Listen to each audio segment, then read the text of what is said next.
거짓된 교훈에 대한 경고가 나옵니다. 바울은 믿는 자들이 하나님의 충만과 완전한 구속이 있는 그리스도 안에서 거하도록 건면한 후 그리스도에서 벗어나 이단을 정죄하고 경고하고 있습니다.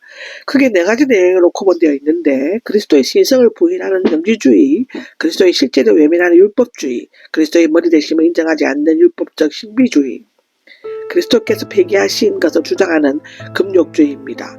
그리스도의 신성을 부인하는 영주주의가 8절에서 10절까지 나옵니다. 영주주의, 그노시스주의는 AD 1에서 3세기에 일어난 다양한 종교적, 접신론적 혼합 종교 운동을 말합니다.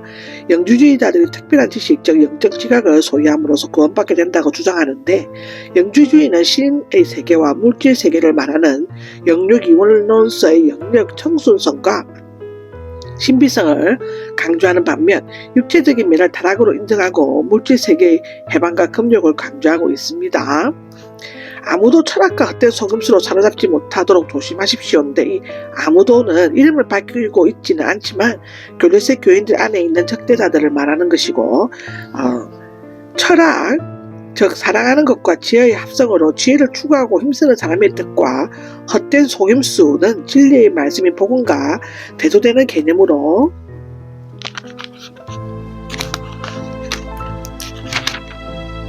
골로새 이단들이 그리스도 안에 있는 교인들을 유혹하기 위해 사용하는 방법들입니다. 물론 바울은 모든 철학에 반대해서 말하는 것이 아니며, 순수한 철학의 본질을 벗어나 그리스도를 믿는 믿음과 비밀 지식을 결합시켜야 한다고 주장하는 사이비 철학의 일종의 영주주의나 인간의 이성을 판단의 최고 심판자의 자리에 앉히고 모든 것을 해석하려고 하는 이 세상의 지혜와 같은 것을 말하는 것인데요.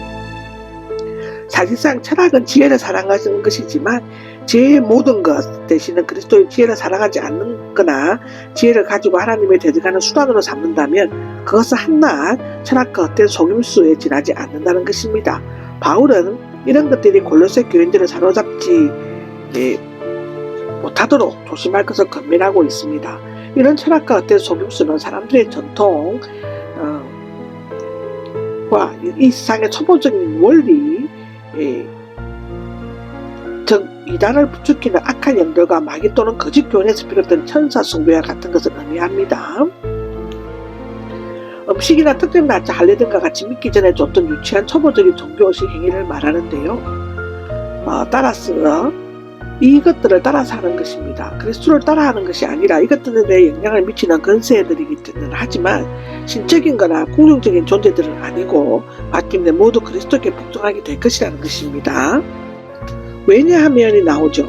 앞에 이단의 주장이 헛되고 그리스도를 쫓지 않는 것이 그릇된 이유를 설명하고 있습니다. 그 이유는 그리스도 안에서 온전히 충만한 신성이 육신적인 형태를 머물고 있기 때문이죠.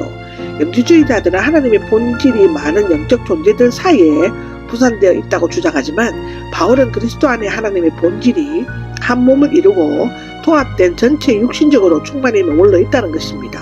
인간의 헛된 이성에 기초한 철학에는 그 어떤 충만이 없으면 그리스도에게서 떠나면 공허와 자들만이 있을 뿐이죠. 전도서 1장에 나옵니다.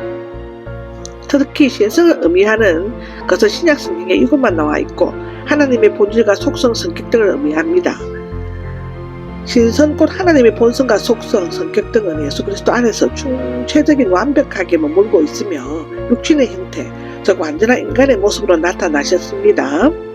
영주주의자들은 그리스도를 천사를 격화시키고 그리스도의 몸은 실제적인 것이 아니라고 했지만 바울은 그리스도는 인간의 몸을 입고 인간을 구원하시려고 세상에 오신 완전하신 하나님이시며 완전하신 인간임을 강조하고 있습니다. 이것은 빌립보서 2장 5절에서 8절, 요한일서 4장 1절에서 6절에 나오죠.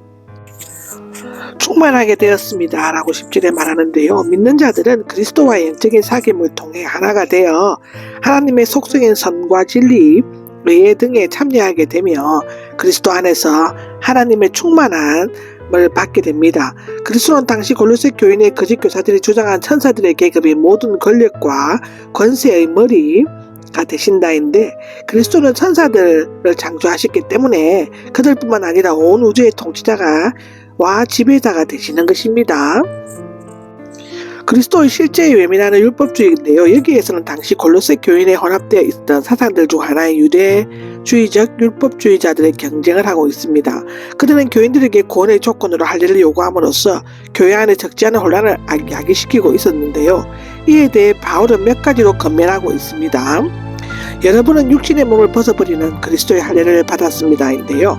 할례는 원래 아브라함과 그 자손에게 하나님의 언약으로 맺은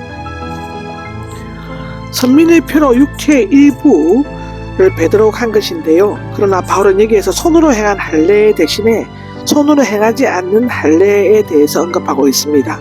이 할례는 하나님께 반역하는 부패하고 타락한 제약된 본성을 지닌 사람을 십자가에 못 박음으로써 벗어버리는 그리스도의 할례, 즉 그리스도로 말미암은 할례, 회개하고 믿어 그리스도와의 사귐에 들어가는 영적인 할례를 말하는데요. 이로 말미암아 아담에게 있던 죄와 제약된 타락한 사람은 그리스도에 의해 제거되고 새로운 피조물이 되어 그들의 삶을 지배할 새로운 머리 대신 그리스도의 생명을 소유하게 되는 것이라고 하는 것입니다. 여러분은 그리스도 안에서 그분과 함께 일으키심을 받았습니다인데 세례는 영적 할례의 외적인 표현으로서 그리스도와 함께 죽고 함께 다시 사는 중생의 표적입니다. 물세례를 받을 때 물속에 들어가는 것은 그리스도와 함께 장사되는 것을, 물 밖으로 나오는 것은 그리스도를 죽은 사람들 가운데서 일으키신 하나님의 역사를 믿음으로 부활하여 새 사람을 입어 새로운 삶을 살게 된다는 것을 의미하죠. 로마서 6장 4절에 11절에 나옵니다. 함께 일으킴을 받았습니다 라고 하는데요. 그리스도인의 부활이 과거 어느 시점에서 일어난 일인가 동시에 현재에도 경험하고 있는 일임을 나타내는 것입니다. 하나님께서는 우리의 모든 잘못을 용서해 주셨습니다라는 것인데요. 바로 앞에 나온 죽고 다시 사는 것에 대해서 구체적으로 설명하고 있습니다. 아직 구원받지 않는 사람이라고 할지라도 여전히 하나님의 형상을 가지고 있습니다. 하나님으로부터 분리되어 영적인 삶에 멀리 떨어져 있으므로 육적인 삶에 머무르고 있죠. 골로새 교인들이 그리스도 안에서 새 생명을 얻기 전에는 죄를 짓고 할례를 받지 않고 죽었을 때 하나님께서는 그리스도를 죽은 자들 가운데서 일으키시는 그 능력으로 믿는 자들을 그리스도와 함께 살리셨다입니다. 하나님께서는 우리의 모든 잘못을 용서해 주셨고 그 용서해 주셨다는 것은 은혜에서 비롯되었습니다. 만족하다, 구출하다, 용서하다, 당연히 벌을 받아야 할 죄인의 은혜로 용서함을 받은 것을 의미하는 것이죠. 하나님께서는 빚 문서를 지워버리시고 없애버리셨습니다. 빚을 청산하셨다는 것이죠. 앞절의 죄를 사하는 방법의 하나의 비유로 설명하고 있습니다. 여기 빚이 된 문서인데요. 손으로 쓴 기록으로 되어 있는 문서를 말합니다. 자기 스스로 쓴 정서 또는 차용 정서를 의미하는데 여기에서는 율법적인 규례나 계명을 쓴 정서를 나타냅니다. 율법을 행치 않으면 벌을 받는다는 것에 대해 유대인들은 직접 서명을 했죠.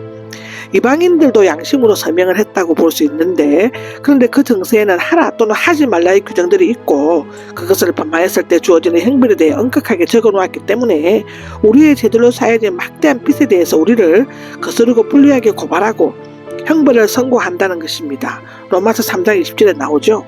하나님께서는 두 가지 방법으로 이 빚 문제를 무효화하셨습니다. 첫째로는 지워버리셨죠. 당시 정서는 파피루스나 양초 등을 씌운 판에 섰다고 합니다. 이 정서는 무효할 때는 X를 긋든지 산성 성분이 있는 액체를 부드러운 천에 묻혀 닦으면 흔적도 없이 깨끗이 지워진답니다. 그런데 만일 X만 긋는다면 속에 있는 내용이 다 보이기 때문에 정서가 무효가 되었지만 그 내용은 계속 남아서 조롱을 받거나 악용될 수 있었죠. 하나님께서는 그리스도의 피로 단번에 완전히 우리의 죄를 지우셨으며 기억도 하지 않으신다는 것입니다. 두 번째로는 십자가에 못 박아 없애버리셨습니다인데요. 율법의 규정들이 적혀있는 빈 문서 자체를 빈 문서가 없으니 죄에 대한 형벌을 요구할 수가 없는 것입니다. 정서가 없어졌다는 것이죠. 그리스도는 십자가에 못 박혔을 때 우리에게 영향을 발휘하지 못하도록 이것들을 다 당신 몸에 붙잡아 매셨기 때문이라고 성경은 기록하고 있습니다.